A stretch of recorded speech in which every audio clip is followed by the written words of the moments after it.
Здравствуйте, уважаемые друзья! Сегодня мы продолжим наш рассказ о долгом историческом пути осетинского народа, его истории, его языке. Как уже было показано в предыдущей передаче, к середине первого тысячелетия до нашей эры огромная территория Юго-Восточной Европы и Центральной Азии, вплоть до юго-восточных областей, граничащих с Индией и Синьцзянем, включающих предгорья Памира и западного Тянь-Шаня, была населена скифо-сакскими племенами. В крайних частях этого ареала, северо-западной, скифо-европейской, и юго-восточной, сако-туркестанской, шли процессы развития скифского языка параллельно в двух расходящихся диалектных формах, то есть, собственно, скифской, европейской и асской, сармато-протоаланской. Эти языковые формы через какое-то время вновь сольются во времени и в пространстве и дадут начало древнеосетинскому языку. Однако до этого этапа динамику их развития целесообразнее рассматривать по отдельности. И мы начнем с европейской скифии. В период архаики, то есть с 7-5 века до нашей эры, на всей территории Предкавказья обитали многочисленные скифские племена. При этом скифы освоили как предгорья, так и высокогорные районы на обоих склонах главного Кавказского хребта. В настоящее время наиболее обоснованной представляется теория, в соответствии с которой часть скифов беспрерывно сохраняла свое присутствие и доминирование в Северном Причерноморье и к VII веку добилась политического и военного господства в Северном Причерноморье и Предкавказье. В настоящее время наиболее обоснованной представляется теория, в соответствии с которой часть скифов беспрерывно сохраняла свое присутствие и доминирование в Северном Причерноморье и к VII веку добилась политического и военного господства в Северном Причерноморье и Предкавказье, сохранив ее вплоть до III века до нашей эры. Под влиянием широких контактов с народами Передней Азии и Кавказа сложились самобытные черты скифской культуры, в том числе и так называемый звериный стиль скифского искусства. Скифы сумели использовать лучшие достижения изобразительного искусства и ремесел кавказских и азиатских народов. Показательным процесс контактирования скифов с носителями так называемой кобанской культуры, возникшей на Кавказе в периоды бронзового, то есть 13-6 века до нашей эры, и железного, а именно 7-3 века до нашей эры. Носители кубанской культуры проживали на территории от верховья реки Кубань до современного Дагестана, Абхазии и Грузии. Кубанская культура так именуется по названию селения Верхний Кобан Северной Осетии, в окрестностях которого в 1869 году были впервые найдены древние материальные памятники прикладного искусства. Произошло это по воле случая. Весенний паводок обрушил левый берег реки Гизельдон, обнажив значительное число каменных ящиков, могил с человеческими скелетами и множество бронзовых вещей. Влиятельный в этих краях феодал Хабош Кануков собрал некоторые из этих предметов и переправил их в Кавказский музей Тифлиса. Эти находки вызвали интерес ученых, и в 1877 году археолог и историк искусства Филимонов произвел первые раскопки у селения Кобан, подтвердившие существование обширного могильника. Вслед за ним целый ряд исследователей посещали Кобан, в том числе французский ученый Эрнест Шандр и немец Рудольф Вирхоф, которые стали авторами первых книг о кубанских древностях в западноевропейской науке. Со временем археологические находки, подобные кубанским, стали обнаруживаться и в некоторых других местах Северного Кавказа. Материальные памятники кубанской культуры достаточно разнообразны, но наиболее характерны бронзовые изделия периода с XI-VI веков до нашей эры по III век до нашей эры. Это топоры, поясные пряжки, фибулы, то есть застежки, браслеты, налокотники, разнообразное оружие, в первую очередь кинжалы, элементы конской сбруи. Все они обычно украшались чеканкой с геометрическим орнаментом и изображениями животных. Также имелись объемные фигурки зверей и антропоморфные скульптурные изображения. Из бронзы отливались и различные сосуды. Керамика изготовлялась с налепами и тоже часто украшалась геометрическими узорами. Изделия кубанских мастеров отличаются изящностью форм, исключительно высоким качеством отделки и имеют бесспорные художественные достоинства. На позднем этапе развития кубанской культуры в VII, VI, III веках до нашей эры, наряду с традиционным для этой культуры предметами, в раскопах обнаруживаются и артефакты скифского типа. Эти находки подтверждают тот факт, что начиная с VII века до нашей эры, когда начались походы скифов через Кавказ, они начали оседать в среде носителей кубанской культуры. По-видимому, первоначально в горных районах оставались небольшие скифские гарнизоны, которые устанавливали контроль над перевальными дорогами, по которым летом шли в азиатские походы или возвращались из них конные отряды степных скифов. Скифы были заинтересованы в союзе с кубанцами, обладавшими не только опытом использования горных дорог, но и передовыми технологиями получения и обработки металлов. Кубанские мастера выполняли необходимые в походе ремесленные работы, которые нельзя было возложить на скифскую военную элиту. Арийская идеология скифов требовала разделения труда между различными слоями общества. В свою очередь, возможно, кубанская аристократия также принимала военное участие в скифских походах. Ярким подтверждением тесного взаимодействия скифов и кубанцев является инвентарь, обнаруженный в могильниках позднекубанского периода. Его характерная особенность – это сочетание в материальной культуре традиционных кубанских и скифских черт. Кубанские древности содержат даже изображения скифов. Это, в частности, рисунки конного и пешего скифских воинов на бронзовом поясе истлийского могильника, а также глиняные фигурки бородатых скифов в типичных остроконечных шапках. К V веку до нашей эры скифские элементы в культуре Центрального Кавказа стали настолько многочисленными, что археологи называют ее скифоидной, то есть скифоподобной. В этот же период в скифо-кубанской среде начинает складываться знаменитый нартовский эпос. Исследователи полагают, что его основной каркас начал создаваться приблизительно в VIII-VII веках до нашей эры. Восходящие к этой эпохе древние иранские, то есть скифские мифы, и послужили ядром эпоса, который впоследствии непрерывно обогащался за счет контактов предков осетинского народа с другими этносами Кавказа. Так, в VII-VI веках до нашей эры начало складываться культурное и политическое единство кубанского Центрального Кавказа и скифского Предкавказья.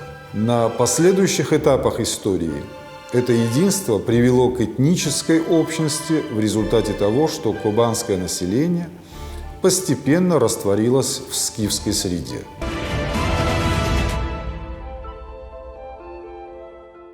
А теперь посмотрим, что в этот же период происходило в азиатской Скифии. Еще совсем недавно, на основании преимущественно западных античных источников, в границы Скифии включали северо-восточную часть Евразии, ограниченную на западе дельтой Дуная, восточными Карпатами, восточным побережьем Балтики, а на юге – Черным морем, Кавказом, Каспием, среднеазиатскими пустынями и горами Тянь-Шань. Однако новейшие научные сведения говорят о более глубоком продвижении иранских кочевников на юго-восток и позволяют перенести восточную границу Скифии далеко за Тянь-Шань.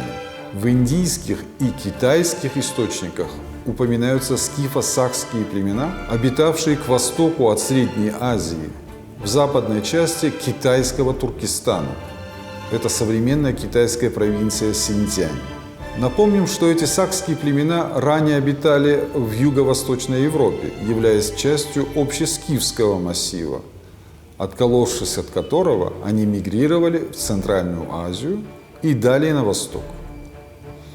Более того, Предполагается, что азиатская Скифия включала территорию не только нынешнего Синьцзяня, но и Западной и Центральной Монголии, а также китайских провинций Ганьсю, Нинсяхуэ, автономного района Китая Внутренняя Монголия. В контексте рассматриваемой темы этот азиатский регион имеет особое значение, поскольку именно там, на крайнем юго-востоке скифского ареала, за пределами мира, ведомого автором античного Запада, сформировался асский этнос. Реконструкция расселения этого ираноязычного народа в целом почти полностью укладывается в границы описанного в китайских хрониках географического ареала проживания племени Усуней, название которых признается китайской транскрипцией античного этнонима Асуэн, сохранившегося, вероятно, в современном осетинском, в дегорском диалекте, как Ассон.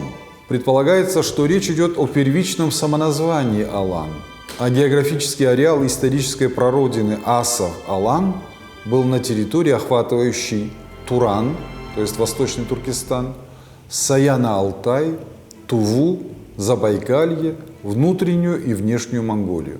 Асы были большой группой ираноязычных скифских кочевых племен, которая впервые упоминается во II веке до нашей эры в китайских аналах династии Хань, далеко на востоке, где они проживали на протяжении нескольких веков. Возможно, именно в этот период скифо-асская культура оказала влияние на соседние азиатские народы.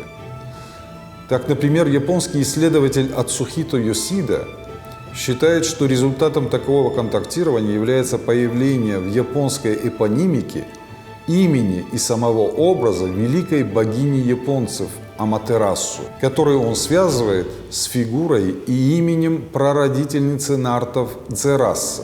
При этом японский ученый полагает, что скифские мифологические элементы еще в период пребывания скифов в Юго-Восточной Азии попали сначала в корейскую культуру, а оттуда перешли в Японию вместе с императорским двором, происходившим из Кореи.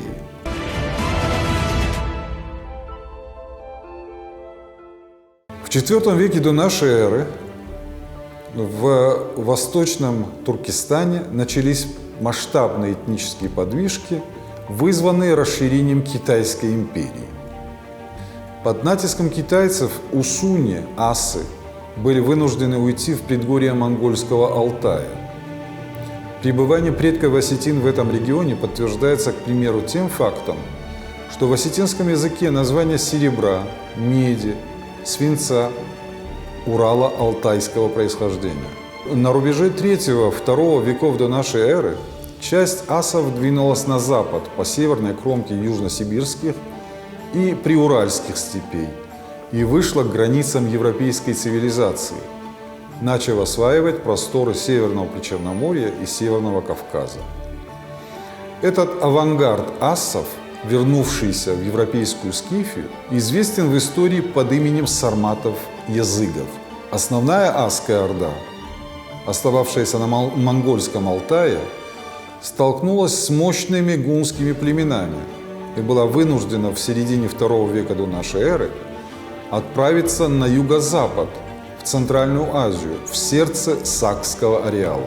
Около 160 года до нашей эры асские отряды форсировали Сырдарью и вошли на территорию Согдианы, затем Бактрии. Вторжение ассов в регион Семиречья было отмечено и античными авторами, в частности Страбоном и Помпеем Трогом. После этого ассы захватили Кангюй, столицу кочевого царства саков, который стал их новым центром владений. Таким образом, в середине II века до нашей эры асский элемент стал доминирующей военно-политической силой на огромном пространстве Центральной Азии.